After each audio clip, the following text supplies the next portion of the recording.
Di sebuah kota, tinggallah seorang pemuda bernama Zidan. Ia baru saja menamatkan pendidikannya di sekolah menengah atas dan kini tengah mengenyam pendidikan di bangku perkuliahan. Suatu hari, Zidan mendapat telepon dari temannya yang bernama Barta yang mengatakan akan datang ke kosan Zidan sebentar lagi untuk mengerjakan tugas mereka. Tak berselang lama, datanglah Barta ke kosan Zidan. Ia mempersilakan Barta duduk dengan rasa tidak enak hati. Zidan. Barta. Sini tah. Maaf lesian ya. Berapa? Bentar ya. Dan pergi sebentar mengambilkan minuman dan cemilan untuk Barta. Tak butuh waktu lama, Zidan datang dengan tangan yang penuh akan cemilan dan minuman.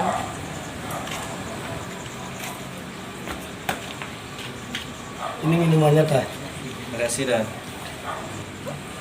Keduanya lantas mulai mengerjakan tugas mereka, sampai ketika dering handphone milik Barta menghentikan kegiatan mereka. Barta dengan cepat mengangkat telepon tersebut. Hal tersebut tidak luput dari pandangan Zidan. Ia menatap lama-lama Ya, sebentar handphone aku yang kini pulang. berada di telinga Barta. Kamu mau pulang? Ya, ibuku nyuruh pulang karena adikku juga sudah datang berlibur dari Singapura. Besok kita lanjutkan lagi Dan. Barta dengan segera membereskan barangnya dan pergi setelah berpamitan kepada Zidan. Setelah Barta pergi, pikiran Zidan tidak terlepas dari handphone Barta.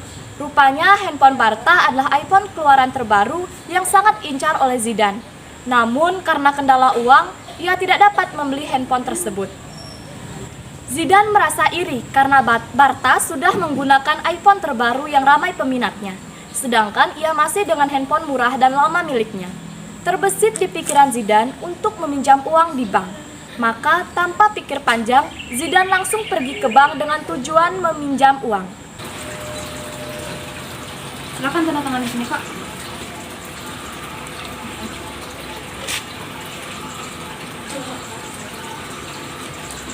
Dan ini uang pinjamannya. Sebentar. Ini. Simpan ya, Kak. Ya, makasih ya. Setelah mendapat uang pinjaman, Zidan dengan segera pergi membeli handphone keluaran terbaru tersebut. Hai Kak, Hai, apakah ada iPhone keluaran terbaru? ada Kak. Ini HP keluaran terbaru. Beli ini satu. Oke.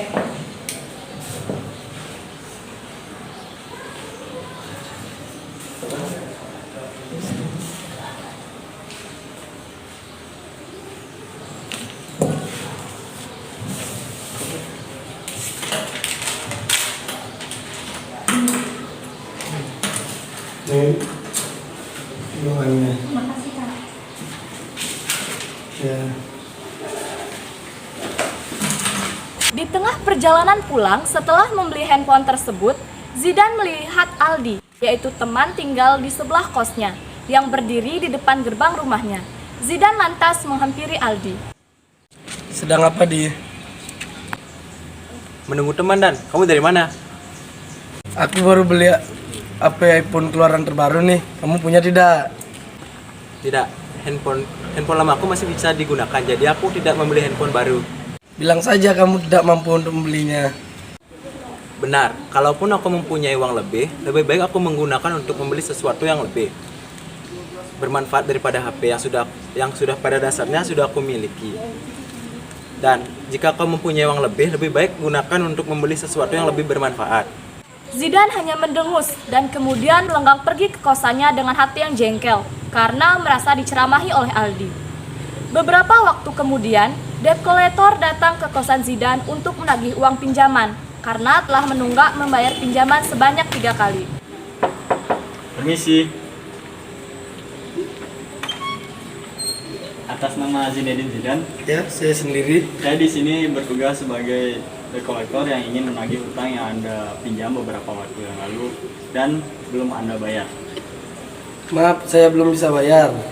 Saya tidak punya uang. Saya janji saya akan membayarnya secepat mungkin. Baik, saya akan beri waktu Anda selama 3 bulan untuk melunasinya dan beserta bunganya. Baik. Seperti yang Anda janjikan dulu, jika Anda belum melunasinya, maka motor yang Anda gunakan sebagai pinjaman, maka saya sita, seperti apa yang Anda janjikan dulu.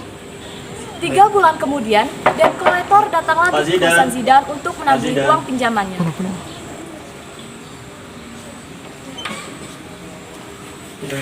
Apakah sudah ada uangnya? Oh, dapat. Ambil dulu. Baik.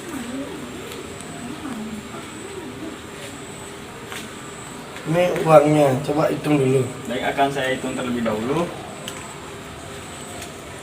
Oke, uangnya sudah sesuai beserta bunganya. Terima kasih atas kerjasamanya. Siapa?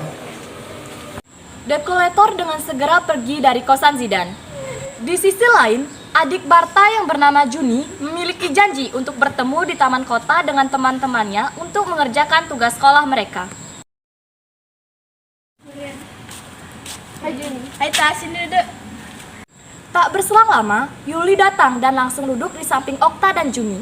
Yuli yang duduk di sebelah Juni tidak dapat menahan diri untuk tak berkomentar ketika melihat tas mahal milik Juni.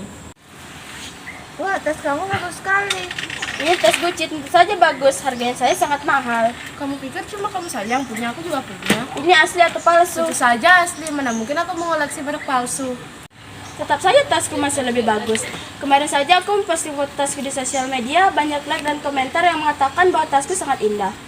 Sudah, kenapa kalian marahnya karena tas? Hanya dia menuduh tasku palsu, PALSU, palsu. Mana ada aku menuduh, aku hanya bertanya apa itu salah. Okta mendengus dan mengambil tasnya serta beranjak dari bangkunya lantas melenggang pergi, tanpa mengucapkan sepatah kata pun. Okta berjalan dengan rasa kesal yang menggenang di hatinya. Sesampainya di rumah, Okta mengambil handphonenya di tas dan membuka media sosial miliknya, yaitu Instagram. Oh, baiknya hanya 10.000. Baik, aku akan mengalahkannya. Dan kita lihat, apa dia masih sombong seperti tadi? Okta langsung saja membuka kamera handphonenya dan memfoto tas mahalnya, kemudian diunggah ke media sosial yang ia punya, yaitu Instagram. Tak lama, handphone Okta terus-menerus berbunyi. Okta dengan cepat mengambil dan membuka handphonenya. Baru tadi aku posting foto itu, tetapi like-nya sudah 17.000 saja.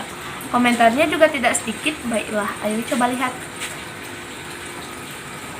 Wah, mereka mengatakan tasku cantik. Mata mereka juga setajam elang. Bahkan dari foto saja mereka tahu bahwa tasku itu asli dan bukan palsu. Sejak saat itu, Okta mulai berambisi untuk mengoleksi tas-tas branded untuk ia pamerkan di media sosial agar mendapat banyak like dan komentar pujian. Suatu hari, Okta mendapat undangan ulang tahun dari Juni.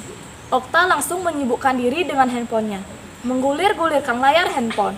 Itulah yang saat ini Okta lakukan. Ia tengah mencari model-model tas yang bagus dan cocok untuk digunakan saat acara ulang tahun Juni minggu depan. Ketika ia telah menemukan model tas yang cocok dan membuktikan keasliannya melalui kolom komentar, Okta langsung saja memencet tombol beli. 3 hari kemudian, tas pesanan Okta pun datang. Permisi. Paket atas nama Oktarian ini. Ya, saya. Bayar dulu kak, baru bisa ambil paketnya. Okta merogoh kantongnya dan mengambil dompet. Alangkah terkejutnya ia saat melihat ternyata di dompetnya hanya ada 20.000. Saya ke dalam dulu ya, Kak. Silakan kak. Okta mencari-cari uang ke segala tempat yang ada di kamarnya. Namun nihil, ia tidak dapat mendapat uang sepeser pun. Dengan rasa malu, Okta keluar dan menghampiri kurir. Maaf, Kak. Saya tidak punya uang. Loh kakak ini bagaimana memesan barang tapi tidak punya uang untuk membayarnya? Jika sudah begini kakak mau bagaimana? Maaf, Kak. Yuli, yaitu teman sekaligus tetangga Okta yang kebetulan lewat di depan rumah Okta, tidak sengaja melihat adegan tersebut. Ia lantas menghampiri mereka.